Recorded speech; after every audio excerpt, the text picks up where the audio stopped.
भारत की भाषा भी संदीप भटनागर में आप सबका बहुत बहुत स्वागत है दोस्तों। आज हम बात करेंगे पाकिस्तान और सऊदी अरेबिया के बीच में जो एक डिफेंस का पैक्ट हुआ है। वो आप सबको पता है कि वो कहता है कि एक कंट्री पे आक्रमण दूसरे पे माना जाएगा। मतलब कि अगर किसी कंट्री ने पाकिस्तान पे आक्रमण किया तो सऊदी अरेबिया सपोर्ट में आएगा पाकिस्तान के। मोटा मोटी यही है। अभी डिटेल्स सामने नहीं आई है दोस्तों। आज हम ये चीज डिस्कस नहीं कर रहे हैं। आज हम ये चीज डिस्कस करेंगे कि जो एग्रीमेंट हुआ है दोनों कंट्रीज के बीच में, उसकी टाइमिंग इतनी इंपॉर्टेंट क्यों है। दूसरा, इस पैक्ट से पाकिस्तान को क्या मिला और सऊदी अरेबिया को क्या मिला। उसके साथ साथ इंडिया ने क्या पाया और क्या खोया, और इंडिया के साथ साथ चाइना और अमेरिका ने क्या पाया क्या खोया। तो चलिए दोस्तों शुरू करते हैं। शुरू करने के पहले मैं रिक्वेस्ट करता हूं कि जिसने भी मेरा चैनल अभी तक लाइक नहीं किया है, सब्सक्राइब नहीं किया है, वो प्लीज सब्सक्राइब और लाइक जरूर कर लें और अपने दोस्तों के साथ शेयर करें। अच्छा दोस्तों, पहली टॉपिक पे आते हैं कि टाइमिंग। आपको इस पे हजारों वीडियो आपने बन चुके हैं और आपने देखे भी होंगे कि कैसे इजराइल ने अटैक किया दोहा पे हमास के लीडर्स पे, और उसमें 5 हमास के लीडर मारे गए और उसमें एक सिक्योरिटी का आदमी था कतर का, वो भी उसके अंदर, उसकी भी हलाकत हुई। जब जो 6th आदमी था उसकी डेड बॉडी को लेके वहां के डिफेंस मिनिस्टर, इवन जो अमीर हैं कतर के, वो उसकी बॉडी के साथ चल रहे थे दुनिया को दिखाने के लिए कि हमारे लिए ये घटना बहुत बड़ी है। और शायद अमेरिका और इजराइल ने ये सोचा नहीं होगा कि कतर ऐसी घटना को बहुत सीरियसली ले लेगा, क्योंकि ये काम पहले ईरान भी एक बार कर चुका है। जो आर्मी के अमेरिका के ठिकानों पे उसने मारा था कतर में, लेकिन वो पहले से बता के हुआ था, और शायद ये भी पहले से बता के हुआ हो, हमको पता नहीं।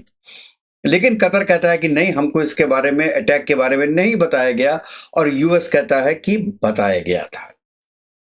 तो टाइमिंग इसलिए इंपॉर्टेंट हो जाती है इसकी कि पूरा अरब वर्ल्ड, आपको पता है कि उन्होंने कॉन्फ्रेंस बुलाई थी, इस्लामिक अरब कॉन्फ्रेंस। उसमें ये भी डिस्कशन हुआ था कि एक नेटो टाइप संस्था बननी चाहिए जिसमें जितने भी मुल्क हैं, मुसलमान मुल्क हैं, उनकी एक सेना होनी चाहिए। और ये प्रपोजल किसने दिया था? पाकिस्तान ने। जितने भी अरब मुल्क हैं, क्योंकि देखिए हमास जो है ना, वो सब जगह फैला हुआ है। 2023 में हमास की लीडरशिप जो हानिया था, वो सऊदी अरब में बैठा था। वो जॉर्डन में भी जाते हैं, वो ईरान में भी जाते हैं, वो कतर में भी जाते हैं। तो इन जितनी जो कंट्रीज हैं, उनको ये लग गया कि भाई नितिन याहू तो ये बोल रहा है कि हमास के लोग जहां होंगे हम वहां मारेंगे उनको। तो कल को सऊदी में मार सकते हैं, कल को किसी दूसरे गल्फ कंट्री में भी जाके मार सकते हैं। और अमेरिका ठन ठन गोपाल बन के बैठा हुआ है पीछे। इसने हमारी सिक्योरिटी की गारंटी ली थी कि हमको बचाएगा, ये तो कुछ ना बचा रहा भाई। ये तो ट्रम्प साहब ऐसे ऐसे सर हिला के बोल देते हैं कि नहीं नहीं, गलत हुआ गलत हुआ, हम बात करेंगे, सब कुछ ठीक कर देंगे। सब कुछ ठीक करने से होता है क्या? तो इसलिए सऊदी अरब ने तुरंत पकड़ा पाकिस्तान को। वो जानता है भिखारी कंट्री है, और जो उसकी बिकाऊ आर्मी है, एक आदमी के पास डिसीजन है। बहुत इजी होता है दोस्तों। इसीलिए इसीलिए डेमोक्रेसी चलना बहुत मुश्किल होती है। ये जो एनार्कीज होती है ना, या किंगडम्स होती हैं, पाकिस्तान में भी एक तरीके से किंगडम ही है भाई, लेकिन बस किंग बदलता रहता है हर 4 5 6 साल बाद। अब तो ये पता नहीं कितने सालों में असीम मनीर चेंज होगा। तो उसने कहा सऊदी अरेबिया ने कि this is the right word, इनको पकड़ लो, इनके साथ कर लो पैक्ट। ये पैक्ट दोस्तों पिछले 50 सालों से चला आ रहा है, लेकिन फॉर्मली साइन नहीं हुआ था। अब उन्होंने कहा कि भाई साहब इसको तुम रिटर्न में दो, और कल से तुम्हारे जितने न्यूक्लियर हथियार हैं वो हमारे, और हमारा पैसा तुम्हारा। अच्छा, अब इसमें क्या हो सकता है, कल के दिन में आपके जितनी गल्फ कंट्रीज हैं वो भी साथ में मिल सकती हैं। खास तौर से देखिए, मैं ये कहना चाह रहा हूं कि कुछ जो सुन्नी मुस्लिम कंट्रीज हैं, जिसमें आप एक तरीके से नाम ले लीजिए, टर्की का, इजिप्ट का, सऊदी अरेबिया, पाकिस्तान, ये मिलके एक नेटो टाइप संस्था बना सकते हैं। और इसके अलावा शिया नेशंस जो हैं, जैसे लेबनान है, यमन है, ईरान है, ये भी एक संस्था बना सकते हैं नाटो टाइप। तो यहां मेरा कहना यह है कि जो इंडिया की पॉलिसी आज तक रही है नॉन अलाइनमेंट की, क्या ये वक्त आ गया है कि आप उसको चेंज करें? अभी जो ऑपरेशन सिंदूर हुआ था हिंदुस्तान की तरफ से, आपने देखा चाइना पाकिस्तान की तरफ से डायरेक्ट, अमेरिका पाकिस्तान की तरफ, टर्की पाकिस्तान की तरफ, अजरबैजान पाकिस्तान की तरफ, और इंडिया की तरफ क्या था? इंडिया के फॉरेन मिनिस्टर ये बोलते हैं कि किसी ने भी हमारे ऑपरेशन को निगेट नहीं किया, मतलब कि आपको मना नहीं किया, इसका मतलब मान लिया गया कि वो आप हमारे साथ हैं। वो क्यों हुआ? क्योंकि आपकी पॉलिसी ऐसी है कि आप डायरेक्ट किसी को सपोर्ट नहीं करते। जैसे रशिया और यूक्रेन के वॉर में आप यूक्रेन के साथ भी बैठे हैं, आप रशिया के साथ भी बैठे हैं, किसी की साइड नहीं ले रहे। तो कल को अगर इंडिया और पाकिस्तान की लड़ाई होती है तो रशिया आपका साथ क्यों देगा आके? आपका साथ मतलब है कि अपना जल दल क्यों लगाएगा, पैसा क्यों लगाएगा, अपने मैन पावर क्यों लगाएगा, अपने इक्विपमेंट फ्री में क्यों देगा जब आप नहीं दे रहे? क्योंकि आपने तो शो नहीं किया। इवन चाहे इसराइल हो, इसराइल ने ईरान पे वॉर किया, ईरान ने आपने इसराइल के अगेंस्ट में अभी वोट दिया जो उसने कतर में हमला किया। ठीक है, आपने पहले से बात कर ली होगी, लेकिन ये भी एक नॉन अलाइनमेंट है ना, कि आप इसराइल के साथ भी बैठे हो, आप कतर के साथ भी बैठे हो, आप ईरान के साथ भी बैठे हो। तो ऐसे ही सब लोग आपके साथ बैठे होंगे जब आपका मौका आएगा, लेकिन कोई अपने हैंड्स आपको नहीं देगा लड़ाई करने के लिए, अपना सपोर्ट नहीं करेगा आपको लड़ाई करने के लिए, केवल यही कहेगा भैया पीस करो, मत लड़ो, मत लड़ो, मत लड़ो, मत लड़ो, मत लड़ो। इसके सिवा कुछ नहीं बोलेगा। चलिए दोस्तों, अब हम बात करते हैं दूसरे रीजन की। दूसरा रीजन है कि अमेरिका ने ऐसे वक्त पे विश्वास खो दिया अपना, कि अमेरिका किसी का भी सगा नहीं है। और ये बात पाकिस्तान भी जान रहा है कि अमेरिका किसी का सगा नहीं है। और ये बात सऊदी अरेबिया ने भी समझ ली। उसने कहा भाई साहब, अमेरिका का भरोसा छोड़ दो और पाकिस्तान को पकड़ लो। अब पाकिस्तान को क्या मिला?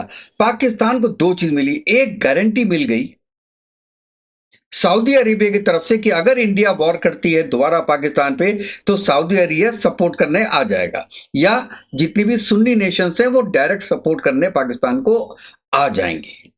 ऐसा पाकिस्तान को दोस्तों लगता है, लेकिन ये चीज बहुत बहुत बहुत मुश्किल है कि सऊदी अरेबिया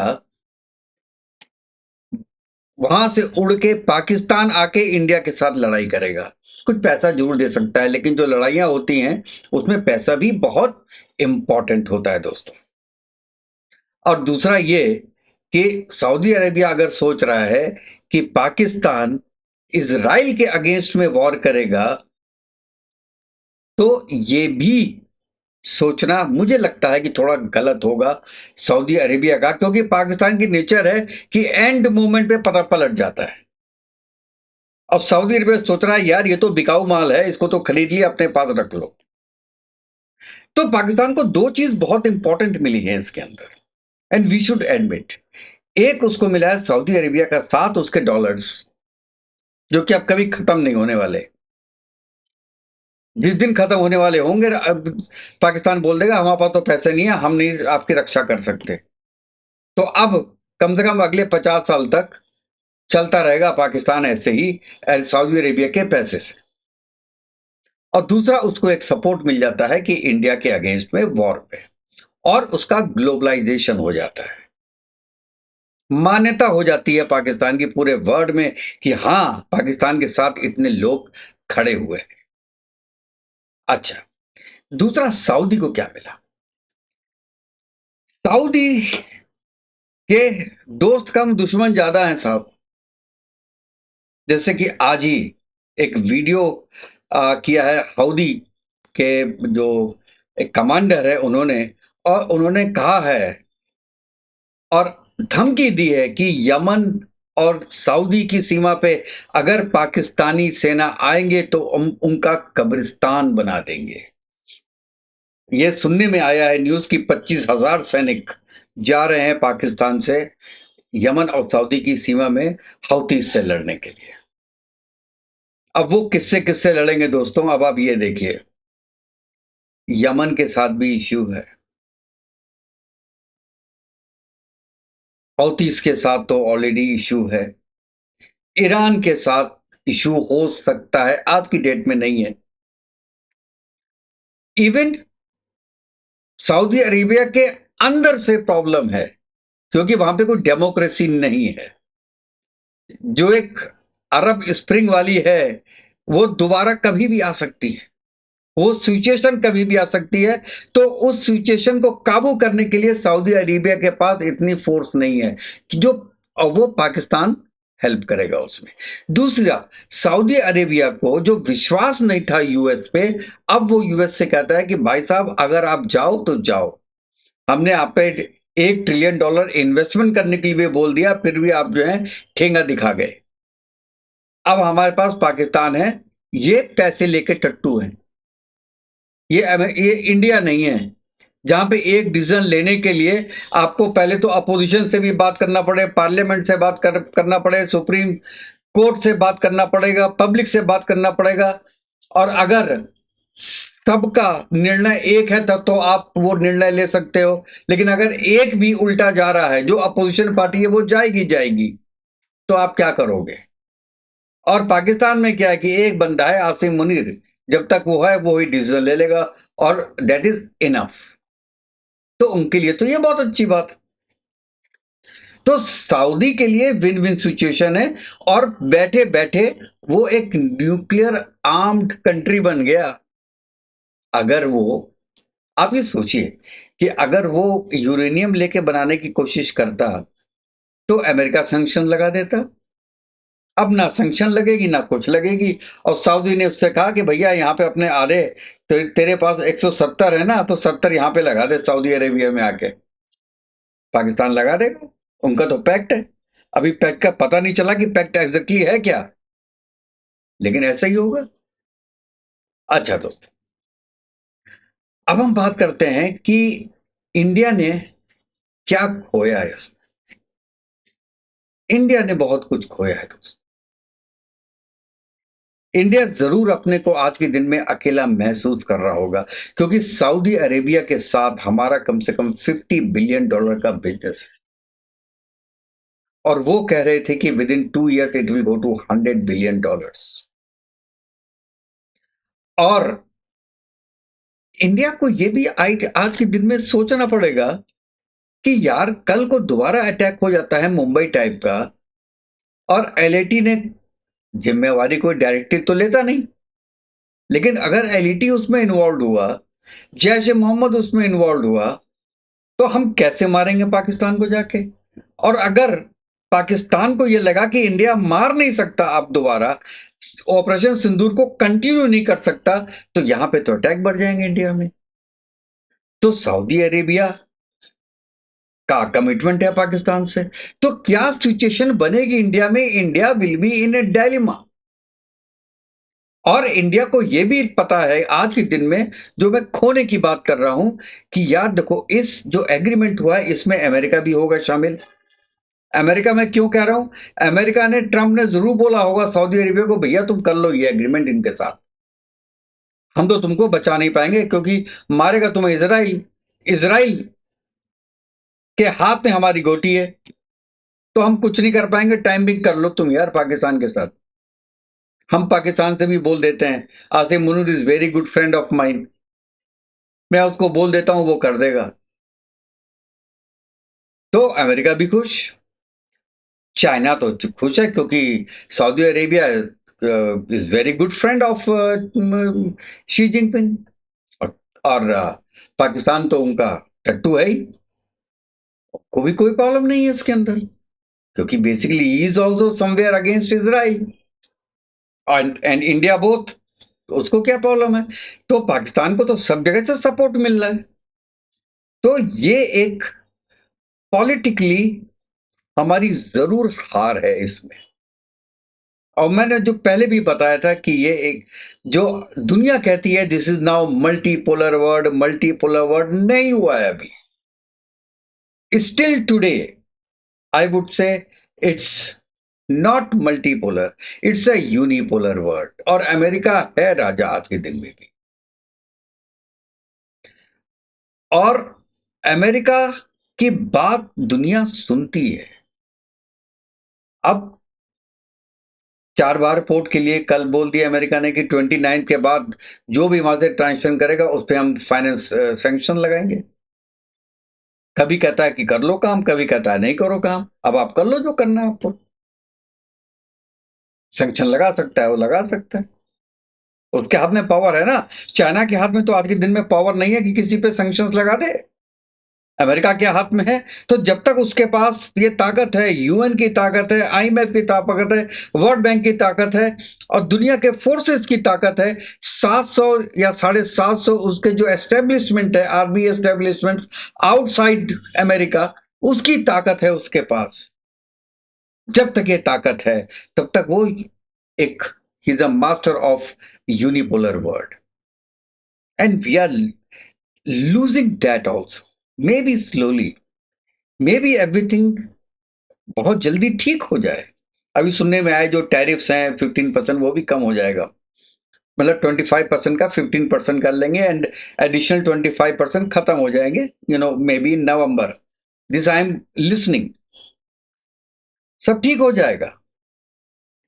क्योंकि सत्यता जो होती है ना, सत्यता नहीं रुकती है, और झूठ के पैर नहीं होते, और सच को पैर की जरूरत नहीं होती। सत्य तो जीतता है, लेकिन टाइम लगता है इसमें। और ऐसा ना हो कि टाइम आते आते टाइम ही खत्म हो जाए आपके पास। अब इंडिया को कोई डिसीजन लेना पड़ेगा कि आर या पार, आपको इधर रहना है उधर रहना है, आपके साथ है कौन। तो इसलिए मैं कहता हूं कि this is basically slight losing time for India. Operation Sindoor में भी वी हैव वन, लेकिन जो नैरेटिव बनाया पाकिस्तान ने, in the narrative game Pakistan has won, no doubt on that. और नैरेटिव ही चलता है साहब। 50 साल के बाद लोग यही देखेंगे कि लिखा क्या गया है और नैरेटिव क्या बना था। जो दिखता है वो बिकता है। इंडिया को ये चीज सोचना चाहिए था कि आपको कहीं ना कहीं you have to full stop, and you have to search for sites. अगर आज के दिन में अपने साइट नहीं ढूंढी, because this is the time, I may be wrong here, लेकिन जो मुझको लगता है कि आपको भी किसी न किसी नेटो में ज्वाइन करना है, नेटो टाइप कोई आपकी कोई एसेंसिंग हो, उसमें आपको ज्वाइन करना है, may be you can join the NATO. आपको तो बोला गया था कि आप नेटो ज्वाइन कर लीजिए, आपने मना कर दिया, ये आप जो पहले के प्रेसिडेंट थे जो बाइडेन के वक्त में। Now it is the time you join it, when they are making Arab NATO, तो आप नॉर्मल जो मेन नेटो है उसमें ज्वाइन कीजिए। आज शायद ट्रंप की सिचुएशन में यह पॉसिबल ना हो, लेकिन 3 साल के बाद आप ज्वाइन कीजिए।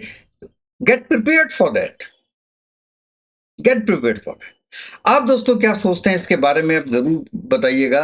और ये 4 पॉइंट में अपनी भी राय लिखिएगा कि ये टाइमिंग क्या थी, और ये Pakistan, what Pakistan earned out of it, what India lost, and what actually Saudi gained from it, and what China and USA gain out of it. So we will see you in the next video. Till then, नमस्कार, और खुश रहिए और स्वस्थ रहिए आप लोग।